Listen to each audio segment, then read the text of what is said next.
السلام علیکم ورحمۃ اللہ وبرکاتہ۔ آج انجینئر محمد علی مرزا کے بارے میں چند باتیں بتانی تھی۔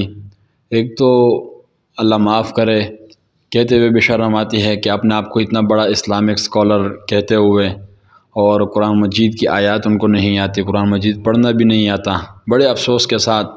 لیکن چونکہ ایک بہت بڑا فتنہ ہے تو اس فتنے کو واضح کرنا علماء کرام کی ذمہ داری ہے، اور علماء کرام نے اس کو واضح کیا بھی ہے۔ علماء دیوبند نے، علماء بریلوی نے، علماء اہل حدیث نے، تمام کے تمام حضرات علماء کرام نے اس کو واضح کیا ہے اور پوری امت کو بتایا ہے کہ اس فتنے سے اپنے آپ کو، اپنے بچوں کو دور رکھیں، خصوصاً نوجوان نسل کے لیے۔ سب علماء نے ان کو دلائل کے ساتھ اس کو کہا ہے کہ بھئی یہ فتنہ ہے، اور سب نے دلیلیں بھی دی ہیں، ہر بات کا جواب بھی دیا ہے۔ لیکن چونکہ اس نے اپنی اکیڈمی اپنے لیے بنائی ہوئی ہے تو وہ اپنی اکیڈمی میں بیانات ریکارڈ کر کے پیچھے اس کے بعد غائب۔ مفتی طارق مسعود صاحب آج سے 2 سال 3 سال پہلے جب گئے تھے تو 48 گھنٹے وہاں ان کے لیے رہے تھے، لیکن ان کی طرف سے کوئی جواب نہیں آیا۔ تو پتہ چلا کہ یہ صرف اور صرف نوجوان نسل کو خراب کرنے کا الاکار بن رہا ہے۔ تو اسی لیے یہ جو ویڈیو آپ لوگ کے لیے بنا رہے، خصوصاً نوجوان نسل کے لیے جو اس کے جال میں پھنسے ہوئے ہیں، یہ ان کے لیے بہت ہی اہم ویڈیو ہے، اور انجینئر مرزا کے لیے ایک پیغام بھی ہے، انشاءاللہ آخر میں وہ بھی بتائیں گے۔ ہمیں تو سمجھ نہیں آتی، پتہ نہیں غلط بیانی کرتے ہوئے کیسے ان کو شرم ہی نہیں آتی یا کیا وجہ ہے۔ بہرحال اللہ ہم سب کی اس فتنے سے حفاظت فرمائیے۔ میں اس کے کوئی اعتراضات کا جواب نہیں دینا چاہتا یا کوئی دلائل، چونکہ سب کے سب دلائل علماء کرام اس کو دے چکے ہیں، لیکن نہ ماننے والی صفت ہو تو آدمی کیا کر سکتا ہے۔ تو اسی لیے ہم نے سوچا کہ مرزا جی کی کچھ قرآن کی آیاتیں ہم سن لیں، ان کا قرآن کیسے قرات ان کی ہے، کیسے وہ پڑھتے ہیں، کیا ترجمہ کرتے ہیں، تو اس کے بارے میں کچھ آپ کو بتانا چاہتے ہیں۔ آئیے دیکھتے ہیں، سنتے ہیں اور کہ مرزا جی کیسے قرآن مجید کی تلاوت کرتے ہیں۔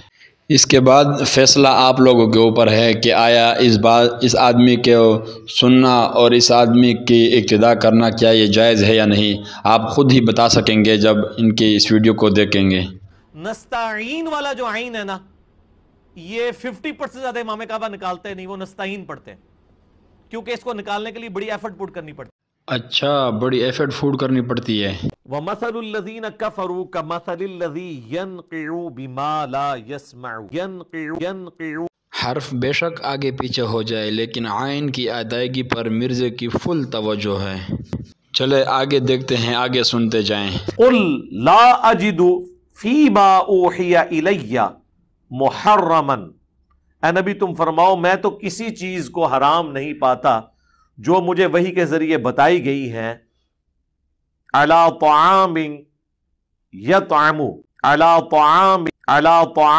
يَطْعَمُ۔ عین کی ادائیگی پر اتنی توجہ ہے کہ مرزا جی حروف بھی آگے پیچھے کر لیتے ہیں، بلکہ مرزا جی کی اتنی ہی توجہ ہے کہ جہاں عین نہیں پڑھنی ہوتی وہاں بھی عین پڑھ دیتے ہیں، حمزہ کی جگہ بھی عین پڑھ لیتے ہیں۔ وَهُمْ يَنْهَوْنَ عَنْهُ، اور وہ روکتے ہیں لوگوں کو اس حق کی دعوت قبول کرنے سے، وَيَنْهَوْنَ عَنْهُ، اور خود بھی دور بھاگتے ہیں قرآن کی دعوت سے، وَيَنْهَوْنَ عَنْهُ۔ بہرحال اگر کسی نے عین کی ادائیگی سیکھنی ہو تو جہلم اکیڈمی میں جا کر وہاں پر سیکھیں، لیکن اس میں ایک بات ضرور یاد رکھیں کہ ذمہ داری صرف عین کی ادائیگی کی ہوگی، حرف اگر آگے پیچھے ہو جائے اس کے ذمہ دار مرزا جی نہیں ہوں گے، یہ اس کی ذمہ داری اس کی نہیں ٹرانی۔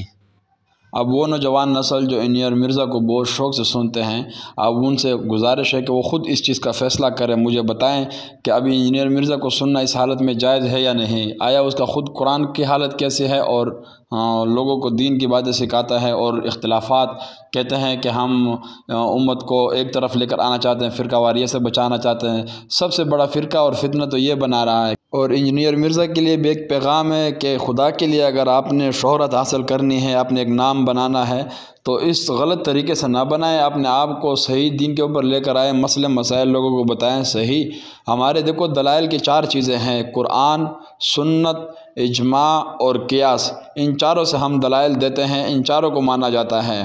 یہ نہیں کہ تم کہتے ہو کہ بابوں کی نہیں، بس صرف کتابوں کی۔ وہ کتابیں تو بابوں نے لکھی ہیں، وہ کس نے لکھی ہے؟ وہ کوئی آسمان سے تھوڑی نازل ہوئی ہے، آسمان سے تو صرف ایک قرآن مجید نازل ہوئی ہے۔